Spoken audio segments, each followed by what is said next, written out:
El lenguaje fue pues utilizado inicialmente para unir al país a través de la ortodoxia clerical y la descalificación de toda disidencia. El relato de la nación se articulaba en los púlpitos. Pero como mucha gente quedaba por fuera de ese estatuto ideológico tan cerrado y tan lleno de hipocresía, el poder económico, el poder religioso, el poder de la escuela y el poder del Estado fueron utilizados para someter por cualquier medio a todo aquel que no se sintiera incluido en el orden de los privilegios. Pero los que se sometían no por ello merecieron ser tratados como ciudadanos. La República no era el nombre, no es el nombre de un proyecto nacional coherente, sino el nombre de un conjunto de negocios particulares, de proyectos de casta y de iniciativas de los poderosos, y el papel de la comunidad era someterse a sus prioridades, aceptar el lugar de quien no ha sido invitado a la fiesta y solo puede estar allí en condición de servidor o de intruso. Hasta un nombre se inventó para los que pretendieron asumir esa condición de igualdad que mentía la doctrina, pero que la realidad continuamente negaba: igualados. Es un fenómeno que podemos advertir en la mezquindad de los espacios públicos. Cuando uno visita Francia o España, Brasil o Argentina, lo primero que advierte es la enormidad y el refinamiento de los espacios hechos para el disfrute de la comunidad. Un parque como el del Retiro en Madrid, espacios como la explanada de los Inválidos en París, como las fuentes de Trocadero ante la Torre Eiffel y los sucesivos campos de Marte, espacios como las orillas del río o el Jardín de Luxemburgo, muestran a sociedades donde el ciudadano es considerado el principal destinatario de la inversión pública, donde el descanso, la recreación, los encuentros de la comunidad son parte principal de la agenda de gobierno y de las obras públicas. Uno ve los parques inmensos, llenos de obras de arte, los museos, los palacios de justicia, los panteones, los sistemas de transporte, y tiende a decirse que, claro, todo eso es posible porque Francia es extensa y rica. Pero después uno reflexiona sobre el tema y recuerda que Francia es un país con la mitad del territorio de Colombia, y que en Colombia los parques son diminutos o inaccesibles, las perspectivas urbanas mezquinas, las zonas practicables para la comunidad carecen de diseño, de grandeza y de espíritu, hasta el punto de que recién en las últimas décadas han empezado a verse tímidamente espacios como el Parque Simón Bolívar en Bogotá, donde se realizan a veces eventos masivos. Y hasta allí es posible advertir que una ciudad de esta magnitud no tiene escenarios para grandes espectáculos, de modo que terminan cobrándoles fortunas a los asistentes por escuchar un concierto entre el frío y el barro en la más deplorable incomodidad. Apenas a finales del siglo XX,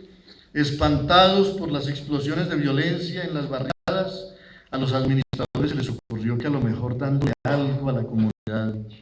ofreciendo espacios para la recreación y la cultura, instalando sistemas de transporte mínimamente operantes, podría conjurarse la explosión de una energía social exasperada y sin rumbo.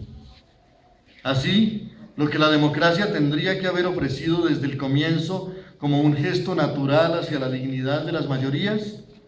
porque los espacios públicos son la morada común de la democracia,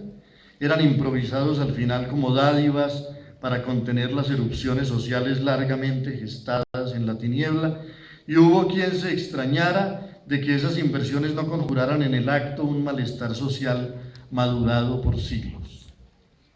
Nos hemos permitido llegar a la segunda década del siglo XXI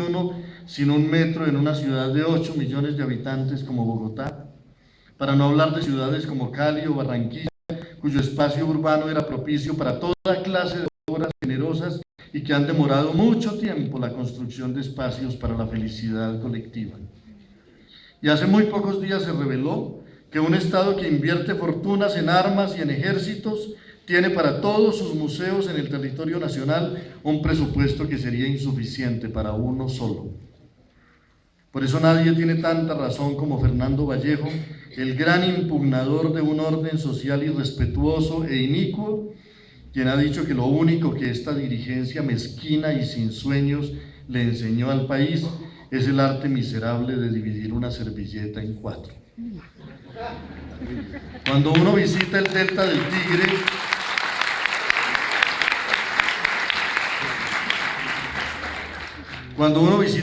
del Tigre, en Buenos Aires, en la desembocadura del Río de la Plata, y ve los fines de semana las cómodas embarcaciones que llevan a los paseantes entre las islas llenas de jardines y casas de campo por los brazos del delta, no puede dejar de acordarse del río Magdalena, deforestado y envenenado por el mercurio de los buscadores de oro,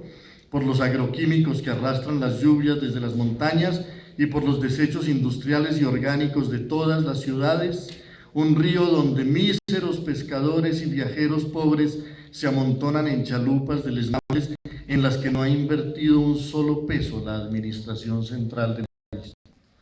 Solo las potentes lanchas militares que lo recorren nos recuerdan que hay riqueza estatal y que esa riqueza jamás piensa en la gente de a pie que habita esas orillas y tiene que inventarse cada día la manera de recorrer un río que alguna vez fue la vida misma del país y hoy es apenas un testimonio del modo como vamos convirtiendo el paraíso en una centura. ¿Qué hizo a los dirigentes tan mezquinos y tan capaces de despreciar al pueblo? Seguramente la convicción colonial de que les había tocado administrar un país de tercera categoría, el dolor de no haber nacido en España o en Francia o en los Estados Unidos, tener que resignarse a derivar su riqueza de este suelo y a convivir con lo que siempre llamaron un país de cafres. Pero si de ellos dependía que Colombia tuviera obras públicas, espacios bellos, fuentes, parques, monumentos, sitios de la memoria, redes ferroviarias, agricultura, industria, ¿por qué se dedicaban a venerar los lugares lejanos y a envidiar sus excelencias en vez de hacer a su turno, como lo hicieron otros países del continente, ciudades hermosas y obras admirables? Mi opinión es que el pueblo que les tocó en suerte no les parecía digno de esos esfuerzos. Era mejor poder ir a París y volver aquí a envanecerse de esos viajes que construir en este suelo una patria digna, ciudades hermosas y comunidades respetables. El poder del discurso colonial les había calado hasta los tuétanos y fue por eso que todo lo que salía de las manos y el espíritu del pueblo, la música original de las comunidades, el teatro, las danzas, las artesanías, las narrativas regionales, todo lo que le hiciera algún reconocimiento a la iniciativa popular, era descalificado inmediatamente por las cribas de la aristocracia. Cuando Jorge Isaacs, a finales del siglo XIX, hizo un libro sobre las lenguas y los mitos de los pueblos indígenas del Bajo Magdalena, el propio presidente de la República, Miguel Antonio Caro, prohibió su publicación porque el escritor estaba defendiendo el valor de unas lenguas y unas costumbres que el gobierno ya había decidido eliminar, sujetando a las comunidades indígenas al poder disolvente de las misiones religiosas. Y el maestro Rafael Campo Miranda, autor de algunas de las cumbias y de los porros más memorables de nuestra música,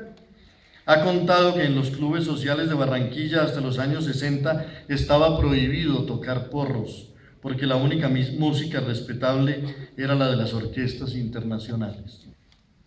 En vano el pueblo les demostraba con sus músicas, con sus danzas, con sus relatos, con su nobleza, con su sencillez, que aquí era posible una cultura verdadera, orgullosa y humana. Los dueños del país partían del supuesto colonial de que esa comunidad era inferior y ello no les permitió entender que los procesos educativos, que el respeto por su creatividad cultural, que la construcción de una leyenda compartida eran el camino para conformar una sociedad grande y respetable. Había demasiados prejuicios y arrogancias en esa élite para permitir que un pueblo maltratado desde la conquista fuera dueño de su destino y pudiera ser vocero de su país ante el mundo. Aquí siempre existió la tendencia a dejar a las muchedumbres en la pobreza y en el abandono y correr a esconder a los pobres cuando el mundo venía a mirarnos. Tal vez lo mejor era que no viniera nadie y que los perfumados voceros de la patria fueran al encuentro con el mundo, que los escogidos fueran a Europa, a la ceremonia del besamanos, a rendir honores a esas potestades tan respetadas procurando al mismo tiempo que no se les notara el cobre americano. A los ingleses, a los franceses, a los norteamericanos no les molesta hablar español con el marcado acento de su tierra de origen, porque no les inquieta que se sepa de dónde vienen. Aquí había que hablar inglés y francés sin acento alguno, no fuera que alguien oyéndolo se diera cuenta de que llegaban de otra parte, de unas provincias avergonzadas de sí mismas, postradas en la veneración de las bengalas distantes y no muy convencidas de que tuvieran el mismo derecho de los otros a respirar el aire del planeta. Porque lo triste del asunto es que esas élites que despreciaban a su pueblo no lo hacían en el fondo por orgullo, sino por un secreto sentimiento de indignidad. ¿Acaso menospreciando a sus paisanos se curaban un poco del malestar de haber nacido en tierras bárbaras, en esa margen ulterior de los mares que les parecía despojada de belleza, privada de historia, carente de grandeza y de dignidad?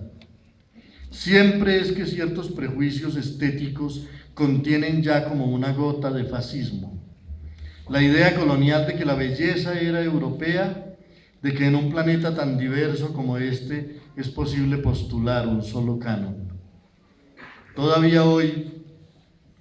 si el presidente de los Estados Unidos, que no puede ignorar lo que es la pobreza, porque conoce las barriadas de Chicago y el delta del Mississippi, viene a visitarnos, aquí se las arreglan para convertir las 20 manzanas mostrables de Cartagena en un corralito de plata donde no se ven un pobre ni un mendigo, y solo les gustaría que las murallas fueran un poco más altas para que no se alcanzara a ver en qué estado de postración tienen a una noble ciudad de casi 1 millón de habitantes. Y nunca se permitirán convocar a una cumbre de mandatarios del Pacífico en Buenaventura, porque aunque esa ciudad es el principal puerto de Colombia y la fuente de la extrema riqueza de unos cuantos empresarios y comerciantes, el abandono en que la han mantenido los poderes centrales y la violencia que como consecuencia de ello se ha desatado, hablan allí muy bien de eso que llamamos nuestra dirigencia y del respeto que siente por el país.